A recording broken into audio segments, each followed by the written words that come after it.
Given the choice between right and wrong, I know exactly what you would choose. But how do you choose between right and right? Abraham Lincoln, or Honest Abe as he is sometimes referred to, had the reputation of having a morbid compulsion for honesty. Before becoming a politician, Lincoln was a lawyer. He once defended a client, only to discover in the middle of the trial that the man was actually guilty. Lincoln turned to his associate, Leonard Swett, and said, "Swett, the man is guilty. You defend him, I can't." And he quit, giving up a large fee. For Lincoln, that was an easy decision between right and wrong, between being honest and dishonest, between being true to himself and compromising on his values. When he became a politician, things became more complicated. On July 10, 1858, when running for president, Lincoln spoke to an audience in Chicago, declaring that all men are created equal, regardless of race. But on September 18, 1858, a mere 2 months later, here is what Lincoln had to say in Charleston. "I will say, then, that I'm not, nor ever have been, in favor of bringing about in any way the social and political equality of the white and black races." Wow, is this the same man? More than that, is this Honest Abe? The answer is yes.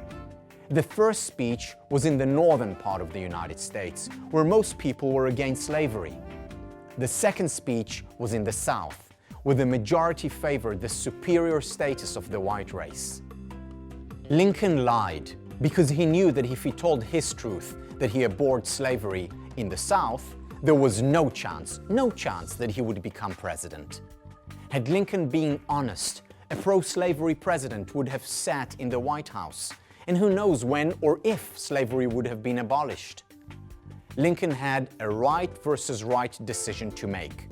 It was right to be honest. He knew that better than anyone else, perhaps. At the same time, it was right to abolish slavery. We all face right versus right decisions throughout our lives, where it is not at all clear which choice is better. Do we lay off employees when the company is struggling, or do we keep everyone on board? Do we refuse our children an extra candy, or do we make them happy by saying yes? Some right versus right decisions are relatively easy. Others are anything but. According to my teacher and business school professor, Joseph Badaracco, the times when we're called to make these decisions, whether at home or at work, these are our defining moments. Are you facing a difficult choice between two conflicting paths that both have their merits? Will you need to disappoint someone or compromise on some value in order not to disappoint someone else and compromise another value? Think about one personal and one professional dilemma that you're facing. Write about them. The key to making the best possible right versus right decision is taking time to think about the consequences of choosing one path rather than the other. This could mean a few minutes for the easier decisions, or where possible, days or months for tougher decisions. Give yourself however long you need or can take. After all, these decisions define who you are, whether as a parent, a colleague, or the President of the United States.